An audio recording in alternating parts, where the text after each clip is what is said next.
Theme ये है UP TET और सुपर टेट के लिए, आप जनरली मानकर चलिएगा। हम यूपी टेट और सुपर टेट दोनों भी यहाँ पे प्रैक्टिस करा रहे हैं, लेकिन लेवल इसका अपडेटेड है। लेवल कैसा है मैंने पॉइंट कर रखा है। ये बीपीएससी पैटर्न के सवाल इसमें लिए गए हैं, केबीएस के सवाल इसमें लिए गए हैं, यूपी टेट जूनियर के सवाल लिए गए हैं। थोड़ा सा मतलब प्राइमरी से हटकर मैंने इस प्रश्न को कंटिन्यू करने की कोशिश करी है। मैं थोड़ा सा इसको अपडेट करना चाहता था। आज मैं बहुत ही नॉर्मल सवाल नहीं ले रहा हूँ, और मैं थोड़ा सा स्तरीय और बड़े सवालों को करने चल रहा हूँ। अगर आप लोग तैयार हो, सहमत हो तो मुझे बताएं। जी, मेरी तबीयत ठीक है और थोड़ा सा दिक्कत थी, लेकिन अभी सब एकदम बेहतर है। आप सभी लोग अच्छे हैं, मुझे पूरा भरोसा है। सभी लोग अच्छे से इस सेशन को टोटल करिए। सभी का स्वागत है, कृपया तेजी के साथ जुड़ जाइए। एक बार वीडियो को जरूर सभी लोग लाइक और शेयर कर दें। सभी लोग अगर तैयार हो इन महत्वपूर्ण प्रश्नों को करने के लिए और थोड़ा सा अपडेटेड कंटेंट करने के लिए, तो आप मुझे जरूर बताइए, ठीक है। इन सवालों को हो सकता है करते समय आपको थोड़ी कंफ्यूजन हो, डाउट्स हो, क्योंकि सवाल थोड़ा एडवांस पैटर्न्स के लिए गए हैं। बीपीएससी के सवाल वैसे भी आपको पता है टफ होते हैं, केवीएस के सवाल भी अगर आप जूनियर स्तर का देखें, और यूपी टेट का जूनियर तो मतलब उसकी बात ही अलग होती है। तो मतलब एक स्तरीय सेट आप करने चल रहे हैं। तो प्लीज सभी लोग आइए, अब देर ना करते हुए मैं आपको सवालों की तरफ ले चलता हूँ। पहला सवाल देखिए आ चुका है, बीपीएससी का आया हुआ सवाल है, पीआरटी में आया है, इसलिए मैंने इसको लिया भी है। और इस पीआरटी के सवाल को आप लोग प्रॉपर करिए। सामान्य तैयारी करने वाला अभ्यर्थी इस सवाल को नहीं कर पाएगा, मैं समझ पा रहा हूं। कैसे करना है पहले ध्यान से देखिएगा। ये बीपीएससी का आया हुआ सवाल है। क्वेश्चन कह रहा है कि 38 गेंदों को 2240 रुपए में जब बेचा जाता है, 38 गेंदें एक दुकानदार ने खरीदी और उसको 2240 रुपए जब उसने बेचा, 6 गेंदों के क्रय मूल्य के बराबर उसे हानि होती है। 6 गेंदों के क्रय मूल्य के बराबर उसे क्या होती, हानि होती है। अब पूछा गया कि एक गेंद का क्रय मूल्य बताओ क्या हो जाएगा। ये बहुत महत्वपूर्ण सवाल है। आजकल प्रॉफिट लॉस से रिलेटेड अगर आप टॉपिक पढ़ रहे हैं तो आप इस पार्ट को जरूर इन्वॉल्व करिए अपनी तैयारी में, अपने नोट्स में। क्या है, सबसे पहले आप इतना तो जान ही लीजिए और सबको आइडिया होगा कि हानि क्या होती है। हानि वह होती है जब आप अपनी वस्तु को जो आप बेचना चाहते हैं अपनी लागत से कम प्राइस में बेचे, मतलब जितने में आपने खुद खरीदा है उतने से भी कम प्राइस में बेचते हैं, तो जाकर के हानि होती है। इस हानि को कैलकुलेट कैसे करते हैं? हानि को कैलकुलेट किया जाता है सीपी माइनस एसपी से, अर्थात अपने क्रय मूल्य से आप विक्रय मूल्य को जब घटाते हैं तो जाकर के हानि प्राप्त होती है।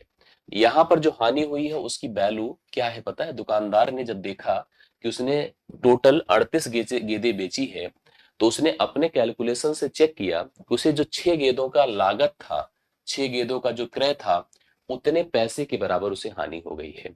तो मैंने इसको लिखवाया यहाँ पर हानि बराबर, इससे बेटर मेथड नहीं हो सकता जो मैं आपको बताने जा रहा हूं। आप इसको देख लीजिएगा, और इस तरह का जो संख्या पर सवाल बनेगा कोई भी, वह इस पैटर्न का उपयोग करते हुए जरूर हल हो जाएगा। मैं इस बात को आपको वादा करता हूं, भरोसा भी दिलाता हूं।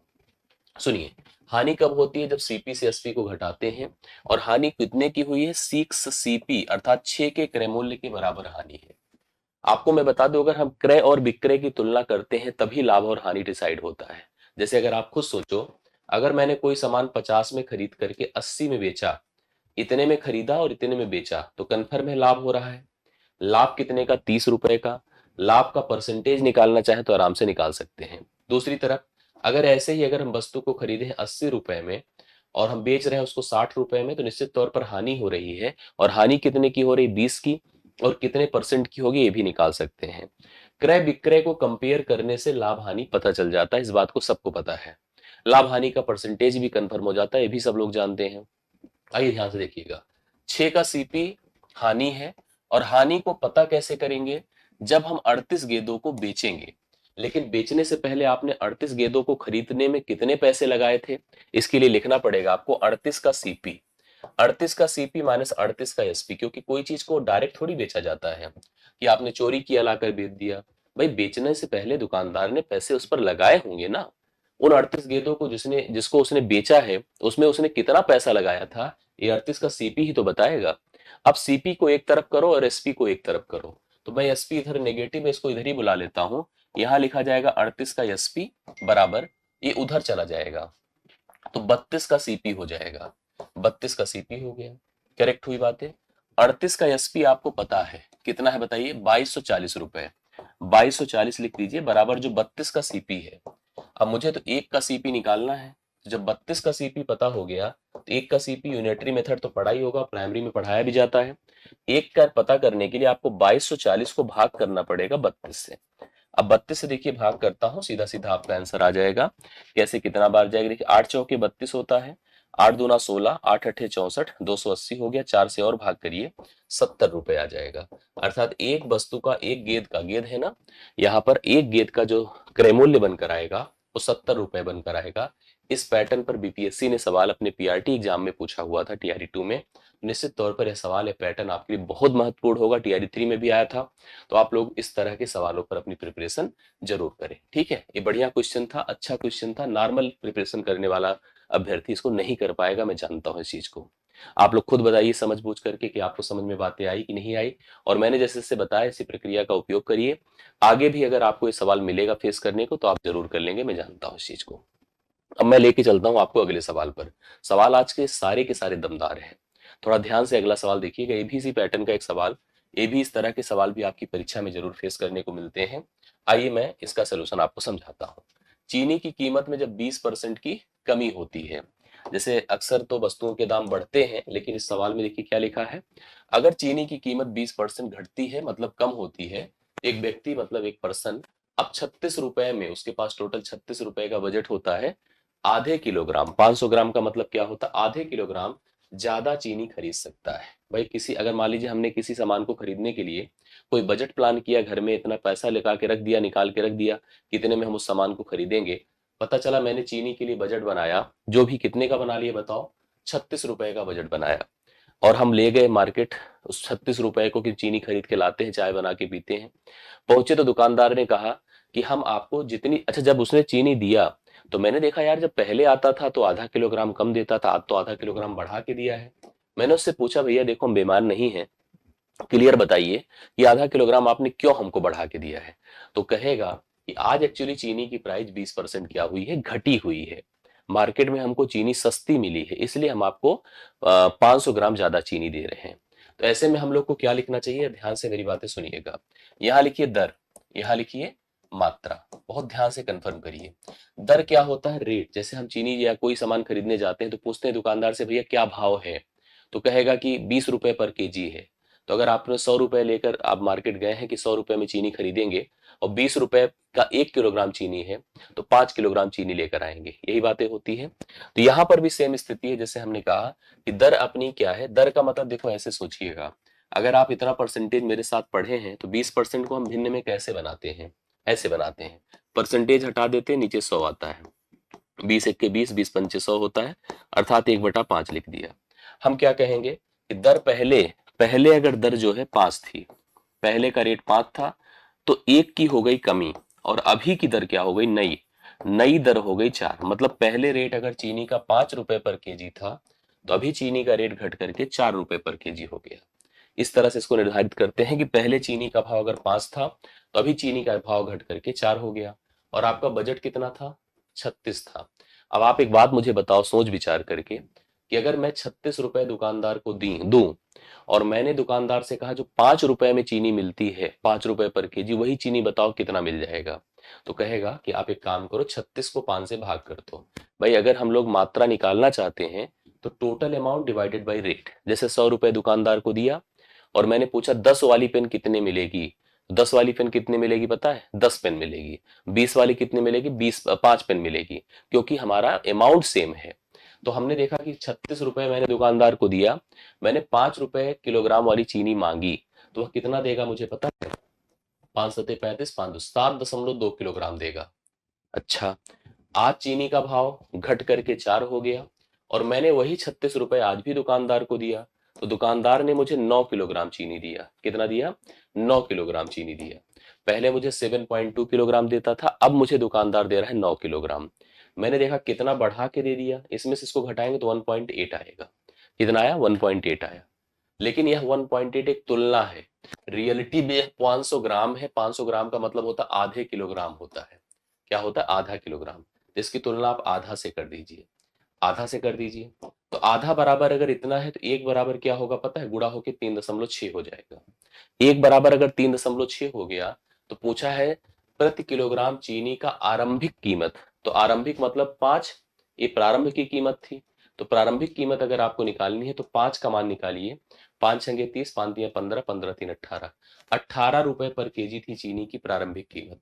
ये 18 के भाव से चीनी मिलती थी, जो आपके सामने है यहाँ पर, कितना, बी ऑप्शन है इस सवाल का राइट सोल्यूशन। एक बार फिर से ध्यान से देखिएगा सवाल कैसे हल होगा। चीनी के दाम में 20% की जब कमी होती है तो मैंने लिखा रेट। रेट कैसे लिखा जाएगा कि अगर चीनी का रेट 5 रुपए पर केजी था, एक घट करके अभी कितना हो गया, चीनी का रेट 4 हो गया। हमारे पास कुल 36 का बजट था, कितने का, 36 का। मैंने कहा यार हमको 5 रुपए पर केजी वाली चीनी दे दो, तो उसने 5 से भाग किया और मुझे 7.2 केजी दिया। फिर मैंने कहा अब तो चीनी का रेट 4 हो गया है, अब कितना दोगे, तो 4 से भाग किया तभी 9 किलोग्राम चीनी देगा। तो कितना ज्यादा दे रहा है बढ़ा के, तुलनात्मक 1.8, बट रियलिटी में कितना ज्यादा है, 500 ग्राम। 500 ग्राम का मतलब क्या होता है, सबको पता है कि 1 किलोग्राम में 1000 ग्राम होता है। तो 500 ग्राम में क्या होगा पता है, 500 ग्राम का मतलब हो जाएगा ये आधे किलोग्राम।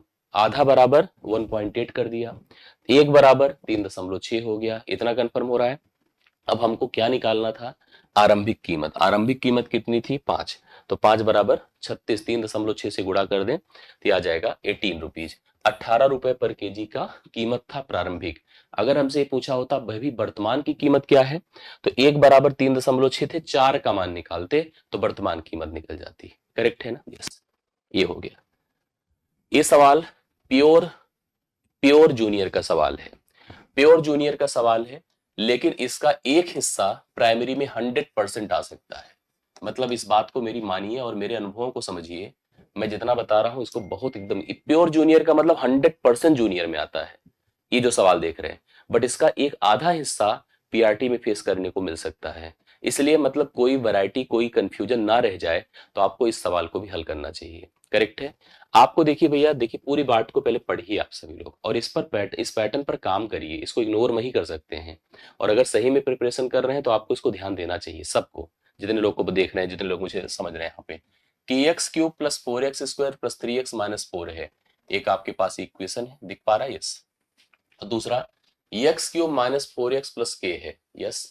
को x माइनस 3 से भाग दिया जाता है, दोनों को भाग दिया जाता है। पहला कितना है देखो ध्यान से, के एक्स क्यूब है प्लस 4 है। जितने लोग समझ पा रहे हैं जरूर आंसर पर काम करना शुरू कर दें, और जितने लोग नहीं समझ पा रहे हैं उसको मेरा बस फोकस करके देखिए और बताना आप लोग लास्ट तक कि समझ में बातें आई कि नहीं। ये मेरे पास एक इक्वेशन था, मेरे पास एक दूसरा भी है, x cube minus 4x plus के है। दोनों इक्वेशंस को, दोनों को x माइनस 3 से भाग दिया गया, इसको भी दिया गया और इसको भी दिया गया। कितना शानदार सवाल है, ठीक है। भाग देने पर इसने कहा है कि समान शेषफल बचता है, समान शेषफल बचता है, दोनों परिस्थितियों में सेम रिमाइंडर आता है। इसने हमसे के का मान पूछा। अब पीआरटी वाले जो लोग देख रहे हैं, सब मैक्सिमम पीआरटी वाले ही देख रहे हैं मुझे इस समय, पीआरटी वाले सुन ले कि आपको सवाल क्या मिलेगा। आपको जब सवाल मिलेगा ना, तो यहां से के हटा देगा, चाहे इसमें से के हटा देगा, और आपसे क्या कहेगा, x माइनस 3 से इस समीकरण को भाग देने पर शेषफल क्या आएगा। ऐसे सवाल आपके परीक्षा में बनेगा। जो जूनियर के हैं वो लोग जरूर इस पूरे सवाल की वर्डिंग को ध्यान से सुनेंगे। प्राइमरी वाले के लिए ये सवाल एक लेवल पे आके रुक जाएगा, इसलिए मैंने इसको डलवा दिया कि भाई सबके लिए काम आ जाए। करेक्ट है। अब सुनिए, कभी भी आपको ऐसे एक इक्वेशन मिला, मुझसे पूछेंगे तो मैं इस इक्वेशन का नाम दे दूंगा क्यूबिक। इसे मैं त्रिघातीय समीकरण कहता हूं, क्योंकि मैक्सिमम घात 3 है। ये भी क्यूबिक है, यह लीनियर है। इस लीनियर ने इन दोनों क्यूबिक को भाग दिया, और भाग दे करके कह रहा है कि हम पहले शेषफल सोचे कि शेषफल क्या आएगा, और दोनों के शेषफल उसके हिसाब से बराबर हैं, तो उसने हमसे के अननोन का मान पूछ लिया। करेक्ट है। शेषफल निकालने का प्रोसेस ये होता है कि जिससे आप भाग देते हैं उसको आप एक गुणनखंड की तरह समझिए या एक भाजक की तरह समझिए। तो x माइनस 3 बराबर 0 करके x बराबर 3 कर दीजिए। अब यही जो वैल्यू आपको 3 मिली है, अगर यही, जैसे मान लीजिए इस इक्वेशन का जो भी नाम है, 3 यहां सब्सिट्यूट कर दें सारे x में, और 3 यहां सब्सिट्यूट कर दें, पुट कर दें, तो पुट करने से जो वैल्यू आएगी वही शेषफल कहलाएगी। अब मैंने रखना शुरू किया, देखिए कैसे रखते हैं हम लोग, ध्यान से बातों को सुनिएगा। 3 उठा के रखेंगे तो k गुणे 3 का क्यूब होगा, ठीक है, प्लस 4 गुणे 3 का स्क्वायर होगा, प्लस 3 गुणे 3 होगा, माइनस 4 होगा। क्योंकि जो शेषफल इसका आएगा वही शेषफल अगला भी होगा, तो 3 का क्यूब होगा, माइनस 4 गुणे 3 होगा, प्लस के होगा। करेक्ट है। दोनों बराबर कर दीजिए, दोनों बराबर कर दीजिए। अब आपके सामने स्थिति क्या है सुनिएगा, 27 के हो गया, प्लस 3 तिया 9 चौके 36 हो गया, प्लस 3 तिया 9 हो गया, माइनस 4 हो गया, बराबर 27 है, माइनस 12 है, प्लस के है। अब आपको के को के की तरफ रख लेना है, के को के की तरफ रख लीजिए, 27 से के घटेगा, देखिए 27 के है, ये 1 के है, आके घटेगा तो 26 के हो जाएगा। और यहाँ पे 36 9 45 होता है, 45 से 4 निकलेगा 41 होता है, तो मैं यहाँ पर प्लस 41 कर देता हूँ, और 27 से 12 घटाने से 15 होता है, क्योंकि 15 12 27 होता है। इतनी बातें समझ में आ रही है? यस। अब आप क्या लिख सकते हैं भैया, सब लोग ध्यान से देखिएगा, मैंने लिखा 26 के है, प्लस आपका जो 41 है जाके इधर घट जाएगा, इससे घटेगा ना, तो घटेगा तो आप खुद बता दीजिए क्या हो जाएगा, 15 माइनस 41 हो जाएगा। मतलब मैं इस स्तर पे इसको करा रहा हूँ, दोनों लोग को समझ में आ जाए। अब सुनिए, 26 के इज इक्वल टू, ये भी आप अगर समझेंगे तो -26 आ जाएगा। क्या मैं सही कह रहा हूँ? पॉजिटिव नेगेटिव का विशेष ख्याल रखिएगा। तो के का मान -26/26 होगा, अर्थात यह घट करके या कट करके, नॉट घट करके -1 हो जाएगा। तो कितने लोग मेरे साथ -1 के लिए तैयार हैं? तो -1 अगर इस सवाल के लिए आप लोग राइट सोल्यूशन लगा रहे हैं तो एकदम सही आंसर हो जाएगी, यही के का मान होगा। अब अगर ये के का मान है तो प्राइमरी वाले सब लोग अब एक सवाल पढ़ लें और मुझे उसका उत्तर बता दें। सवाल देखो अब आपकी परीक्षा में क्या आ सकता है, प्लीज सभी लोग ध्यान से देखिएगा। क्वेश्चन हुआ, और मैं वादा करता हूं, मतलब वादा मैं क्या करूंगा, मैं इतना तो आपको विश्वास दिलाता हूं अपनी तरफ से कि एक सवाल आपकी परीक्षा में ये जरूर आएगा, ऐसे जैसे मैं लिख रहा हूं, x³ -4x, एकदम मैं जो कह रहा हूं मेरी बातों को एकदम पॉइंट कर लीजिएगा, -1 को x-3, और थोड़ा बड़ा हो सकता है, इतना छोटा नहीं होगा, और बड़ा हो सकता है, से भाग देने पर, से भाग देने पर शेषफल क्या आएगा? कितने लोग इसको पॉइंट करेंगे बताइए, शेषफल क्या होगा? ऐसा सवाल मैं श्योर कर रहा हूं कि आपकी परीक्षा में आएगा, ठीक है। और जूनियर वाला कोई देख रहा है अगर भाई हमारा या बहन हमारी, तो ये समझ ले कि इस तरह का सवाल आपको जरूर देखने को मिलेगा जो हम आपको बता रहे हैं, ठीक है। एकदम बहुत ध्यान से देखते चलिएगा। अब आप लोग बताओ कि इसका शेषफल क्या होगा। मतलब आपने इस समीकरण को, जिसका नाम क्यूबिक ही है, आप किससे भाग दे रहे हैं, x-3 से, और पता करना चाहते हैं कि शेषफल क्या होगा। आप लोग ध्यान से देखिएगा, ऐसे प्रत्येक सवालों के लिए x-3 अर्थात इसकी वैल्यू कैलकुलेट किया करिए, अर्थात x का मान निकाला करिए। x का मान 3 आ गया, ठीक है। इसको जैसे अब क्या करेंगे, हम ले जाके यहाँ सब्स्टिट्यूट करेंगे, जहां जहां x रहेगा वहां वहां 3 पुट कर देंगे। तो 3 का क्यूब करेंगे, -4 गुणे 3 करेंगे, -1 करेंगे, करेक्ट है। तो ये हो जाएगा भैया 27, -12, -1 हो गया। तो 27 से 12 निकला तो 15, 15 से 1 निकला तो 14, ये रिमाइंडर हो गया, ये रिमाइंडर हो गया, यही शेषफल है आपका। अब सुनिए, एक सवाल इसी में और बनता है, और वह क्या बनता है उसको भी पॉइंट करिएगा। पॉइंट ये करिएगा, जैसे मान लीजिए अगर भाई हम लोग यहाँ पर इसी को हल किए होते और शेषफल आ जाता 0, क्या आ जाता, शेषफल अगर 0 आ जाता, समझ रहे हैं? यस, शेषफल अगर 0 आ जाता तो पक्का जो x-3 होता ना, उस दिए गए समीकरण का एक गुणनखंड हो जाता। क्या हो जाता? गुणनखंड हो जाता, गुणनफल नहीं, गुणनखंड हो जाता, ध्यान दीजिएगा। और अगर यह गुणनखंड हो जाता तो जो x बराबर 3 था, जिसको सब्स्टिट्यूट कर देने से 0 आया था, वह उन समीकरण का मूल कहलाता, जीरोस कहलाता। तो फिलहाल अगर आप 1 से 5 का पेपर दे रहे हैं और आप कमेंट कर देना हम 1 से 5 का ही दे रहे हैं, थोड़ा सा आप लोग बता दिया करिए हमें, हम उसी हिसाब से माहौल बनाएंगे। हम जानते हैं कि 1 से 5 का दे रहे हैं, हम सुपर टेट पढ़ा रहे हैं आपको, यूपी टेट पढ़ा रहे हैं आपको। जूनियर का सेशन स्पेशल और अलग रहेगा, ठीक है, एकदम अलग रहेगा, उसके लिए चिंता मत करिएगा। हम जूनियर के लिए भी अलग से प्लानिंग कर रहे हैं। 1 से 5 वाले सभी अभ्यर्थी, जितने भी लोग देख रहे हैं मुझे, आप सभी लोग जान लीजिएगा, ऐसा सवाल जो मैंने आपको दिया है, ये सवाल आपकी परीक्षा में आपको फेस करने को मिल सकता है, एकदम श्योर मानिएगा, ठीक है। चलिए, समझ पा रहे हैं बातों को? यस। ये सवाल भी आपको प्राइमरी में मिलेगा, लेकिन जूनियर से भी कनेक्टेड है। इसके लिए आपको पता होना चाहिए कि एक्चुअली जो मतलब बेलन का अप्रोच है, पढ़ाऊंगा सारी चीजें, जो 3D फिगर्स हैं अलग अलग, उनके बारे में क्या क्या जानते हैं आप लोग देखिएगा। यस, बहुत बढ़िया। चलिए, जिसको जिसको देना है उसके लिए सब बेनिफिशियल है, सारे पैटर्न को आप सीखते हुए चलिएगा, ठीक है। दो लंबवृत्तीय बेलन है, इनकी त्रिज्याओं का अनुपात 3:2 है। लंबवृत्तीय बेलनों की त्रिज्याओं का अनुपात 3:2 है। उनके आयतनों का अनुपात 27:16 है। उनकी ऊंचाई का अनुपात बताओ क्या होगा। बहुत बढ़िया सवाल है, आया हुआ सवाल है, इसलिए इसको कराया जा रहा है, ठीक है। आइए देखता हूं। सबसे पहले एक बेलन जान लीजिए क्या होता है।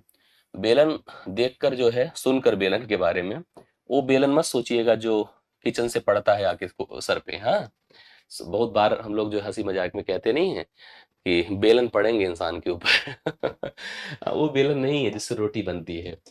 एक और, जैसे इसका अंग्रेजी वर्ड होता है सिलेंडर, देखिए लिखा होगा अंग्रेजी में सिलेंडर लिखा रहता है, और हिंदी में बेलन लिखा रहता है, ठीक है।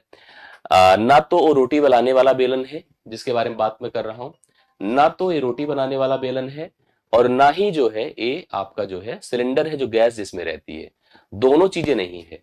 यह एक्चुअल सिलेंडर जो होता है, एक्चुअल सिलेंडर्स में और इस जो हमारे पास इन क्वेश्चंस में सिलेंडर दिए रहते हैं, इनमें दोनों में डिफरेंस रहता है। इन दोनों डिफरेंसेस को आप लोग कंसीडर करो। ये एक्चुअली एक पाइप है, ये कोई ऐसा सिलेंडर नहीं है, ना तो वो है सिस्टम, यह एक पाइप है। पाइप जैसे हमारी वाटर सप्लाई पाइप होती है, तार जिसमें से जाता है, वही है सिलेंडर। इसका अपना बेस रेडियस, क्योंकि इसका बेस सर्कल होता है, ठीक है, इसकी अपनी रेडियस है, A B radius, A B radius है, ये इसकी हाइट है। अब इसका वॉल्यूम होता है, वॉल्यूम मतलब पाई आर स्क्वायर एच, ठीक है, ये होता है इसका volume, pi r square h होता है, ठीक। अब दूसरा दूसरा कॉन्सेप्ट देखिए इसमें क्या है। दो लंबवृत्तीय बेलनों की त्रिज्याओं का अनुपात आपको दिया हुआ है। अब यही हमको समझना है कि इसका जो वॉल्यूम होगा वो पाई आर स्क्वायर एच होगा। अब अपने पास दो बेलन हैं जिनकी त्रिज्याओं के अनुपात मतलब आपको R1 और R2 का रेशियो दिया है, R1 और R2 का रेशियो दिया है 3:2, और इनके आयतनों का अनुपात दिया है, क्या दिया है पता है, B1:B2, B1:B2 27:16 होता है, 27:16 होता है, ठीक है। अब आयतनों के लिए हम लोग लिखें B1/B2 बराबर क्या लिखा जाएगा, पाई R1 square H1 divide by pi R2 square H2, आप ऐसे लिख सकते हैं, ठीक है। B1/B2 बराबर पाई R1 स्क्वायर H1 अपान पाई R2 स्क्वायर H2। तो B1 और B2 की जगह हम लिख देते हैं 27 और 16, ठीक। पाई पाई से मतलब खत्म हो गया। त्रिज्याएं जो दे रखा है उसका वर्ग कर लीजिए, क्योंकि 3 का स्क्वायर होगा, और H1 कर दीजिए, और 2 का स्क्वायर होगा H2 कर दीजिए। इससे क्या होगा पता है, आप देख लीजिए, कंफर्म हो गया, 9×9 = 27 हो जाएगा, और ये 4×4 = 16 हो जाएगा।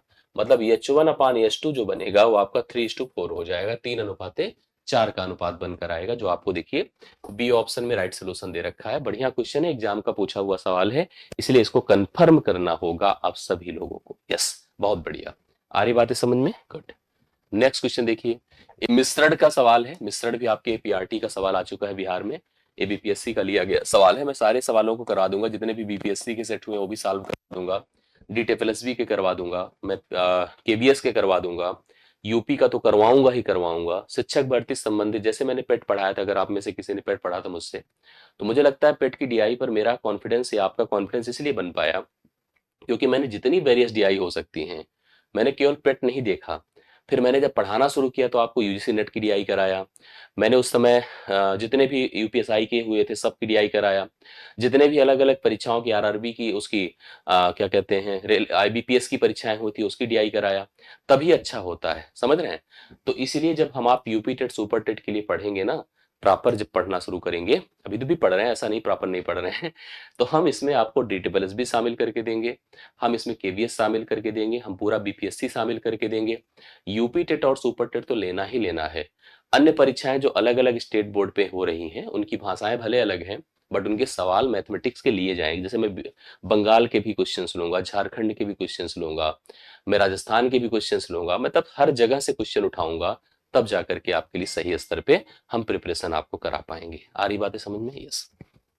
30% बीपीएससी का सवाल है, 30% अल्कोहल वाले एक मिश्रण को 50% अल्कोहल वाले एक मिश्रण के साथ किस अनुपात में मिलाया जाए कि यह मिश्रण हमारा 45% अल्कोहल हो जाए। जैसे अल्कोहल मतलब बहुत ही गंदी चीज जिसे शराब कहते हैं, जिसमें अभी 30%, जैसे जो लिक्विड था उसमें 30% अल्कोहल था, 30% अल्कोहल था। यस, समझ रहे हैं ना? यस। एक दूसरा अल्कोहल किसी और ने लिया था जिसमें 50% अल्कोहल था। जैसे 2 गिलास थे अल्कोहल के, एक अल्कोहल के गिलास में पानी और जो अल्कोहल का रेशियो था उसमें 30% अल्कोहल था। मतलब अगर 10 लीटर का टोटल मिश्रण था तो 3 लीटर उसमें अल्कोहल था और 7 लीटर पानी था। दूसरा एक गिलास और रखा हुआ था, ठीक है, उसमें 50-50 था, आधा अल्कोहल था आधा पानी था। इन दोनों को हमें कह रहा है कि किस रेशियो में आप मिलाओगे कि ये जो कंबाइंड हमारा बने, जो हमारा कंबाइंड मिश्रण बने, उसमें 45% अल्कोहल हो जाए। तो इसके लिए केवल एलिगेशन एक प्रोसेस होता है और बहुत ही शानदार होता है। बहुत ही आराम से दोनों मिश्रणों का हम रेशियो बना सकते हैं। आराम से देखिए कैसे होगा। इसका इसका डिफरेंस करिए, 15 का हो गया। इसका इसका डिफरेंस करिए 5 का, 5 1 के 5, 3 5 दिया 15, 1:3। मतलब इस मिश्रण को जिसमें 30% एल्कोहल है उसका 1 भाग लीजिए, और जिस मिश्रण में 50% एल्कोहल है उसका 3 भाग लीजिए, तो जाकर के यहां पर आपका 45% का एल्कोहल का मिश्रण बनकर आएगा। जी समझ रहे हैं? यस। मेरी बात आप समझ पा रहे हैं कि नहीं? आ रही चीजें? इस हिसाब से आपको कंफर्म करना पड़ेगा, और ये सवाल बीपीएससी का था इसलिए मैंने इसको यहाँ शामिल भी किया है। करेक्ट है? आइए आगे चलते। देखिए इसमें कंफ्यूजन आएगी 3 और 1 का। 3 और 1, 1 और 3 देखने से कंफ्यूज मत होइएगा। जैसे जिस सीक्वेंस में दिया उसके हिसाब से 1 3 परफेक्ट राइट सोल्यूशन होगा, 3 1 गलत हो जाएगा। अगर आप लगा देंगे तो गलत हो जाएगा। चलिए टाइम एंड वर्क के इस महत्वपूर्ण सवाल को आप लोग ध्यान दीजिएगा। सारे सवाल स्तरित है, ये भी सवाल आया हुआ है, ये भी सवाल आप देख लीजिएगा बिहार का। पीआरटी उठाइएगा तो आपको दिख जाएगा। 2 पुरुष तथा 3 स्त्रियां मिलकर, चाहे 2 पुरुष और 3 स्त्री मिलकर, या 4 पुरुष किसी काम को 20 दिन में समाप्त कर लेते हैं। चाहे 2 पुरुष और 3 स्त्री मिलकर काम करें 2 पुरुष तथा 3 स्त्री मिलकर काम करें, या 4 पुरुष ही काम करें, काम 20 दिनों में पूर्ण हो जाएगा। कह रहा उसी काम को 3 पुरुष और 3 स्त्रियां मिलकर कितने दिन में खत्म कर पाएंगी। समझने की कोशिश करिएगा। जो कार्य होता है, जो टोटल वर्क होता है, वो 2 चीजों पर निर्भर करता है। एक तो हमारी क्षमता क्या है कि हम काम कितनी दर से करते हैं और कितना समय लेते हैं। क्षमता गुणे समय ही कार्य होता है। अब इस सवाल को कैसे किया जाता है?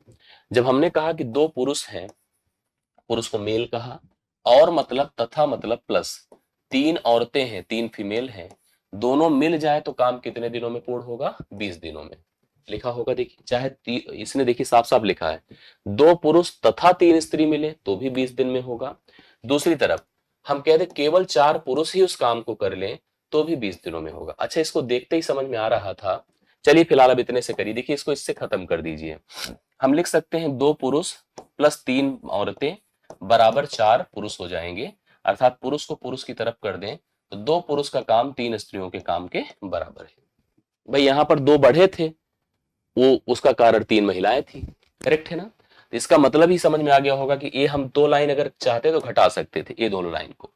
मतलब मैं यहां लिख सकता हूं कि पुरुष और महिलाओं की जो कार्य क्षमता है वो 3:2 की है। पुरुष ज्यादा क्षमतावान है इस सवाल में और महिलाएं कम क्षमतावान है। मतलब आप समझने की कोशिश करिएगा, अगर पुरुष 1 यूनिट समय में 3 काम करते हैं तो महिलाएं केवल 2 ही काम कर पाएंगी। समझ रहे हैं ना? आइए पूरा सवाल देखिएगा। ठीक है, चलिए।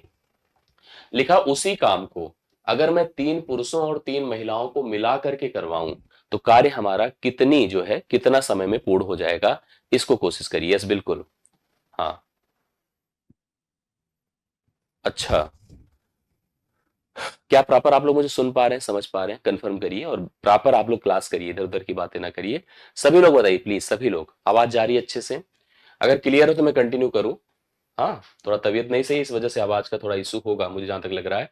बाकी तो सही होना चाहिए सब कुछ। इतना क्लियर हो गया? कोई दिक्कत की बात नहीं जी। पढ़िए प्लीज सभी लोग ध्यान से। मैं जो लिख रहा हूं अब इसको पढ़िएगा। हमने चाहे अब इस समूह को बुलाइए चाहे इस समूह को बुलाइए, अच्छा रहेगा। ए समूह में कम लोग हैं, इन्हीं को बुलाइए। हमने कहा 4 पुरुष जिस काम को 20 दिन में कर पाते हैं, 4 पुरुष जिस काम को 20 दिन में कर पाते हैं, उसी काम को मुझे अब 3 पुरुष तथा 3 महिलाओं से करवाना है। उसी काम को मुझे 3 पुरुष तथा 3 महिलाओं से करवाना है। काम कितने दिनों में समाप्त हो जाएगा? ये सवाल हमारा बनकर आ रहा है। अब आप खुद देखो, 1 पुरुष 1 दिन में 3 काम करेगा। 1 पुरुष 1 दिन में 3 काम करेगा तो 4 गुणे 3 कर दीजिए, गुणे 20 कर दीजिए। और इधर आगे चले आइए, 1 पुरुष अगर 3 काम करेगा 3 गुणे 3 कर दीजिए। महिलाएं अगर 2 काम करती हैं तो 3 गुणे 2 कर दीजिए, गुणे डी कर दीजिए। समझ रहे हैं? तो इसको ऐसे रहने दीजिएगा, 4 गुणे 3 गुणे 20 करिए और यहां पर जाइए तो 9 हो गया और 6 हो गया, 9 6 15 हो गया। 15 गुणे डी कर दीजिए। 5 या 15 होता है, 5 चौके 20, 3 3 से खत्म हुआ, 4 चौके 16 दिन। 16 दिन में कार्य समाप्त हो जाएगा, जो आपको बी ऑप्शन में दिया हुआ है राइट सोल्यूशन है। लेकिन ये सवाल बनता है, समझ रहे हैं? ये सवाल बनता है, बिल्कुल आप अच्छे से करो, कन्फर्म ये सवाल आपका सेट हो जाएगा, हल हो जाएगा। नेक्स्ट क्वेश्चन देखिए, एकदम प्योर यूपी टेट का सवाल है और प्राइमरी स्तर का सवाल है। करिए, देखिए आपको समझ में आ जाएगा। ओ केंद्र वाले एक वृत्त में, समझिएगा, ओ केंद्र वाले एक वृत्त में, एक वृत्त है जिसका केंद्र ओ है। ए बी एक जीवा है। अब जीवा का मतलब कॉर्ड अंग्रेजी में कहलाता है। जीवा वह लेंथ होती है जो वृत्त की सतह पर स्थित 2 बिंदुओं को मिला देती है। ए लेंथ जीवा है, ध्यान रखना। ठीक है, ए लेंथ क्या है? जीवा है। ए बी पर कोई बिंदु सी इस प्रकार से है, यहां पर कोई एक पॉइंट है, उस पॉइंट का नाम सी है, ठीक है, इस प्रकार है कि ओ सी ए बी के लंबवत है। ओ सी जो है यहां से जो आकर पड़ रही है इस पर, ओ सी ए बी के क्या है, लंबवत है। ये देखिए लंबवत का मतलब समकोण बना रही है। और याद रखिएगा, जब भी मैं एक पॉइंट आपको लिखवा देता हूं, समझ लीजिएगा, जब भी कभी सेंटर से जीवा पर आकर पड़ने वाली कोई लेंथ इस पर समकोण बनाएगी तो जीवा को दो बराबर भागों में बांट देगी। जीवा को दो बराबर भागों में बांट देगी, मतलब आप समझ गए होंगे, अगर यह ओ से सी अर्थात ओ सी लंबवत है ए बी पर, लंबवत का सिंबल होता है, समकोण बनाता है, इसका मतलब कंफर्म हो गया कि ए सी बराबर सी बी होगा। यह पार्ट इस पार्ट के बराबर हो जाएगा। दूसरी तरफ देखिए क्या स्थिति है, यदि जीवा की लंबाई 16 है जीवा मतलब यहां से यहां तक 16 है, तो जैसे ही दो इक्वल पार्ट में बटा, यह 8 हो गया, ये भी 8 हो गया, ठीक है। और हमसे कह रहा ओसी अगर 6 है, जैसे ये लेंथ यहां से यहां तक 6 है, तो मुझसे पूछा है वृत्त की त्रिज्या। त्रिज्या मतलब सेंटर से सतह को मिलाने वाली रेखा, केंद्र से सतह को मिलाने वाली कोई भी रेखा त्रिज्या कहलाती है। तो ये आपकी रेडियस हो गई ओए। ओए हमारा रेडियस हो गया। और समकोण त्रिभुज का नियम हमने पढ़ा है, जो अंडर रूट क्या हो जाएगा पता है भाई, पाइथागोरस का नियम आपने पढ़ा ही होगा कि कर्ण का वर्ग शेष दोनों भुजाओं के वर्गों के योग के बराबर होता है। तो आप लिख सकते हैं ओसी का स्क्वायर प्लस ओ ए सी का स्क्वायर। इस हिसाब से अंडर रूट में हम लिख सकते हैं 6 का वर्ग प्लस 8 का वर्ग, 36 और 64 मिलके 100 हो जाएगा, 100 का वर्गमूल 10 हो जाएगा। तो रेडियस हो गई इसकी 10 सेंटीमीटर। बहुत ही कॉमन सवाल है लेकिन यूपी टेट में आता है, इसलिए इस सवाल को आप लोग कंफर्म करिए और नोट करिए। इस सवाल पर आप मेरे ख्याल से क्लियर कर पा रहे हैं। क्लियर हो गई बातें, सातवां डन होता है। तो ऐसे सवालों को एकदम दिमाग में अच्छे से कंफर्म करते चलिएगा। नेक्स्ट क्वेश्चन देखिएगा, 8वां सवाल आपके सामने है। यन प्रेक्षण मतलब हमारे पास कुल टोटल यन ऑब्जर्वेशन है, मतलब हमारे पास यन मान है, यन आंकड़े हैं, जिनका औसत x बार है, ठीक है। जिनका औसत क्या है, हमारे पास कुछ संख्याएं हैं, ध्यान दीजिएगा, संख्याएं और उनका औसत। औसत के बारे में इतना तो सब लोग जानते हैं कि औसत हमेशा योग बटा संख्या होता है, और अगर योग करना है तो औसत गुणा संख्या होता है। अगर हमारे पास आंकड़े यन है तो उनका औसत x बार है, ठीक है। यन आंकड़ों का औसत क्या है, यन बार x बार है, इसको ध्यान दीजिएगा। इसमें पद है, कहला प्रथम पद में 1, द्वितीय पद में 2, इसी प्रकार अन्य पदों में 3, 4, 5 और यन जोड़े गए हैं। तो नया माध्य मतलब कह रहा सभी पदों में, जैसे कह ना पहले में 1 जोड़ दें, दूसरे में 2 जोड़ दें, तीसरे में 3 जोड़ दें, इसी प्रकार से जोड़ करके औसत निकालने की बात करी गई है। तो नया औसत हमारा क्या हो जाएगा, इसका एक सिंपल प्रोसेस होता है, मैं आपको बता दूं। जैसे अगर मैं आपसे ऐसे कहूं, मेरे पास अगर 1 है, 2 है, 3 है, 4 है, ऐसे बढ़ते चले जाएं और यन तक के आंकड़े हैं। अगर मैं आपसे पूछूं कि प्रथम, ध्यान दीजिएगा, यन प्राकृतिक ही बोल सकते हैं, प्राकृतिक बोलिए सीधा सीधा, क्योंकि प्राकृतिक संख्या है। प्राकृतिक संख्याओं संख्याओं का औसत क्या होगा, तो आप कहिए सीधा सीधा n+1 डिवाइड बाई 2 होगा। अंतिम संख्या प्लस पहली संख्या डिवाइड बाई 2, यही होता है पहली n प्राकृतिक संख्याओं का औसत। अब जैसे इसने हमसे कहा कि हमारे पास देखिए, हमारे पास आंकड़े n1 थे, n2 थे, n3 थे, ऐसे थे टोटल। पहले में 1 जोड़ दिया, दूसरे में 2 जोड़ दिया, तीसरे में 3 जोड़ दिया, और इनका एवरेज दे रखा था, इनका एवरेज x बार दिया था। कह रहा अगर सब में इसी तरह से जोड़ते गए तो औसत पर क्या प्रभाव पड़ेगा, समझ रहे हैं, औसत पर क्या प्रभाव पड़ेगा उसको समझने की कोशिश करिएगा। तो आपको मैं बता दूं कि औसत पर कोई विशेष प्रभाव नहीं पड़ेगा। जैसे अगर हम पहले में ऐसे एक एग्जांपल लेकर देखोगे तो समझ में आएगा। जैसे आप खुद देखो, मान लीजिए मैं आपसे ऐसे कहता हूं, ध्यान से देखिएगा, मान लीजिए 1 है, 2 है, 3 है, 4 है और 5 है। आपसे अगर मैं कहूं इनका औसत क्या होगा ना, तो आप औसत कहोगे सर 3 होगा। चेक कर लीजिए, औसत 3 ही होगा। औसत क्या हो गया, 3। कैसे हो गया पता है, इस तरह से हो गया कि आप सबको जोड़ करके 5 से भाग कर दीजिए, औसत 3 होगा। नहीं तो बीच की वैल्यू है वही औसत है, अगर संख्याएं क्रमिक हैं। अब देखिए जो उसने सवाल में डिमांड करी, उसने कहा पहले में 1 जोड़ दो, दूसरे में 2 जोड़ दो, तीसरे में 3 जोड़ दो, चौथे में 4 जोड़ दो, पांचवें में 5 जोड़ दो। जोड़ने से क्या होगा, 2 होगा, 4 होगा, 6 होगा, 8 होगा, 10 होगा। अब इनका एवरेज क्या हो जाएगा पता है, 6 हो जाएगा। इनका एवरेज कितना हो गया, 6 हो गया। कैसे आया 6, कैसे देखिए 6 कैसे, 6 होने का मतलब 3 जुड़ गया। जो इसका औसत 3 था उसमें जब 3 जोड़ा तो हो गया, क्योंकि हमने क्या किया, जो आपने जोड़ा है 1 से लेकर 5 संख्याएं, इनका मैंने औसत निकाल दिया। औसत कैसे निकला, 5 + 1/2, अर्थात 6/2 मतलब 3। इस औसत में 3 जोड़ने से प्राप्त हो गया। जैसे आपके पास जो सवाल दिया था, n आंकड़ों का औसत अगर x बार था, तो हम अगर सभी आंकड़ों में 1 2 3 4 ऐसे जोड़ते चले गए, तो इनका जो अभी नया औसत, नया माध्य बनेगा, पुराना माध्य कितना था x बार, वो तो रहेगा ही रहेगा। जो आंकड़े 1 से लेकर n तक जुड़े हुए हैं, उनका औसत क्या हुआ, n+1 डिवाइड बाई 2, ये हो जाएगा। तो ये आपको सी विकल्प में दिख रहा है, तो सी ऑप्शन राइट सोल्यूशन है। n+1 डिवाइड बाई 2 आप इसको नोट कर सकते हैं, करेक्ट है, यस। ये बहुत कॉमन सवाल, ये भी आपसे बार बार पूछा गया है। एक व्यापारी एक वस्तु के अंकित मूल्य, जब हम सामान खरीदने जाते हैं कोई, तो हमें उसकी एक प्राइस दिखाई जाती है और उस पर छूट देकर के वस्तु को बेचा जाता है। एक व्यापारी किसी वस्तु के अंकित मूल्य पर 10% की छूट जब देता है, तब भी उसे 20% का लाभ होता है। मतलब सोचो, अगर दुकान पे जाने के बाद हमको छूट मिलती है, तो ये मत सोचिए कि उसने हमें सब वस्तु कम उम करके बेचा है, उसने फिर भी लाभ लिया है। और यही स्थिति है, दुकानदार ने क्या किया, किसी वस्तु को 10% की छूट पर दिया, लेकिन उसे फिर भी 20% का लाभ हुआ। अब कह रहा है अगर वस्तु का अंकित मूल्य 800, आया हुआ सवाल है बिहार का, ठीक है, तो 800 है, तो वस्तु का क्रय मूल्य बताओ क्या होगा। ऐसे का सबसे बेहतर तरीका क्या है, पहले तो आप सवाल को फील करो कि आप किसी दुकान पर सामान लेने गए, उसने हमको देखा और कहा कि चलो सर आप आए हो, इसी वजह से हम 10% कम कर दे रहे हैं। हमने खुशी खुशी ले लिया, हमें अच्छा भी लगा कि यार मेरी वजह 10% कम हुआ। लेकिन किसी ने हमको आकर बताया, सर देखो उसने भले आपको 10% कम में दिया है, लेकिन 20% का फायदा कमा लिया है। अब ऐसे में अगर हमें जो वस्तु की लागत है और जो वस्तु उसने प्रेजेंट करी है, जिस दाम को उसने बताया है, दोनों का अगर रेशियो, अगर तुलना कंफर्म हो जाए, सब निकाल सकते हैं। तो आपको सबसे बेहतर तरीका मैं बता रहा हूं, 100 ले लीजिए। 100 में सबसे पहले छूट पर जाइए, कितने की छूट दिया, 10% की, तो 10% की छूट मतलब 90 कर दीजिए।